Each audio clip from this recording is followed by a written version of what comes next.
como o Espiritismo encara a figura do demônio ou dos demônios, de um modo geral. Então essa é a reflexão nossa no dia de hoje. Antes de mais nada, é interessante a gente revisitar o significado da palavra demônio. A palavra demônio, ela é de origem grega e quer dizer daimon, né? Ela vem da palavra daimon, que depois, com o tempo, acabou sendo usado e modificado na nossa língua para demônio, né? A palavra daimon no grego, se a gente fosse traduzir ela para o português, ela seria algo como gênio, né? Então a palavra daimon, demônio em grego, seria gênio. E o que seria o gênio para os gregos? O gênio para os gregos é um conceito assim bastante amplo, né?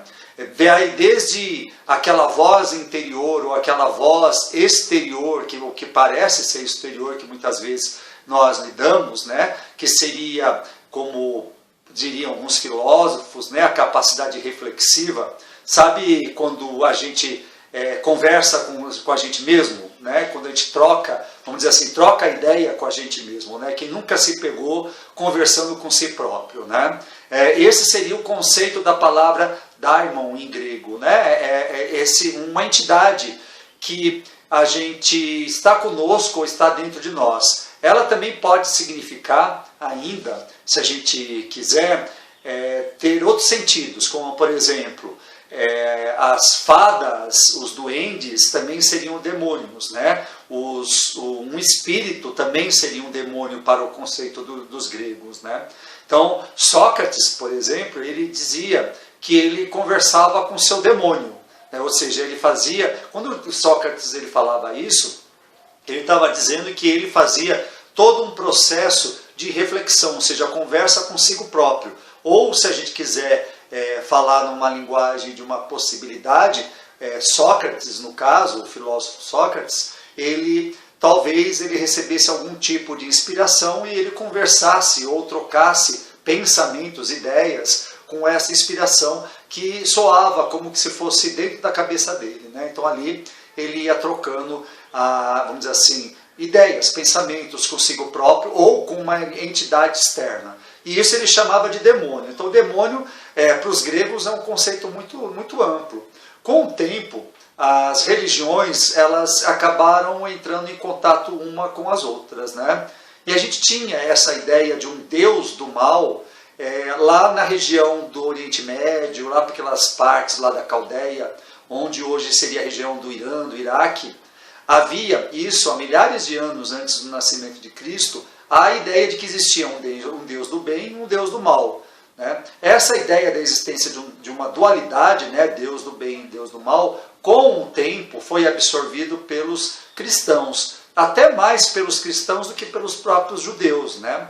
Os judeus não dão tanto valor à figura do demônio como dão aos cristãos. Então a gente acaba criando uma imagem muito arraigada sobre a figura do demônio, porque é muito difícil para a gente assumir que as maldades, as coisas ruins que são cometidas pela humanidade e por nós mesmos, cabem a nós, a si próprio. Não devemos estar acreditando a uma entidade exterior. Então o mal, ela é uma criação do próprio ser humano.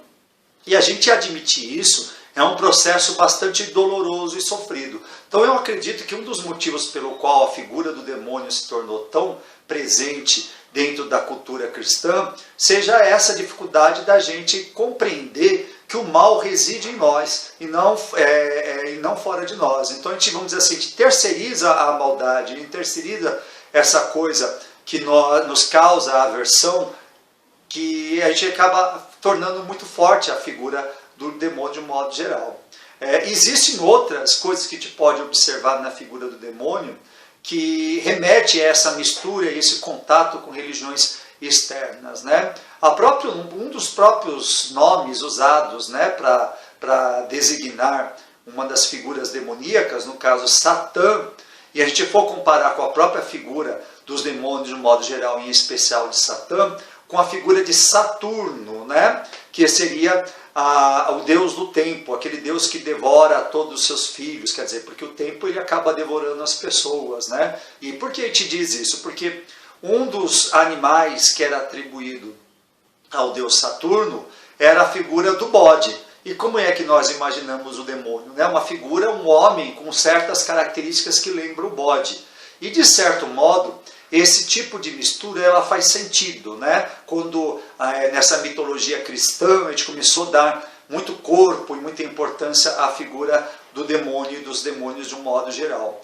Porque quando a gente imagina o demônio como um ser com chifre, pé de bode e asa de morcego e coisas desse tipo, nós estamos, por meio das figuras e das alegorias, nós estamos criando um símbolo, né? E nesse sentido é muito importante a gente entender o símbolo, porque os símbolos eles são muito poderosos, eles trazem muita informação concentrada em si próprio, né? Então o símbolo do demônio, com essa figura animalesca, né? Com características que mistura homem e animal, tem a ver com a figura, com a seguinte circunstância, né? O homem, a sua mente, ela é composta por vários departamentos que são interligados entre si. Né? Então nós temos emoções, nós temos a razão, nós temos os instintos, nós temos as paixões e assim por diante. E dentro do conjunto dos instintos, nós temos algumas coisas que são extremamente importantes. Quando a gente fala de instintos, a gente não pode de novo demonizar os instintos como a própria figura do demônio já faz. Né? Por exemplo, instinto de sobrevivência.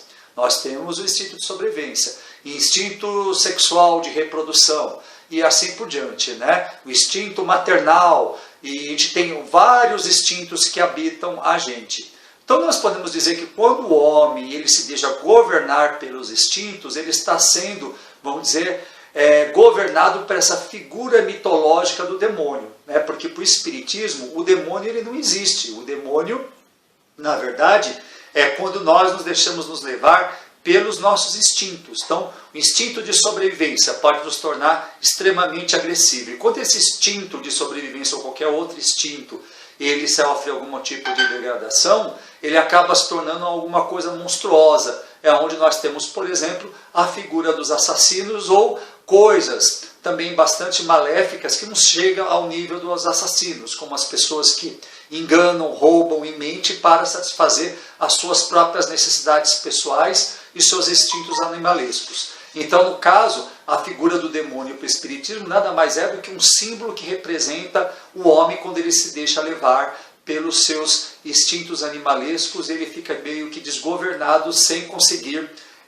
administrar sua vida por meio da razão, da emoção e de todos os sentimentos positivos. Então, essa seria a nossa reflexão de hoje. Então, a todos um grande abraço e até mais.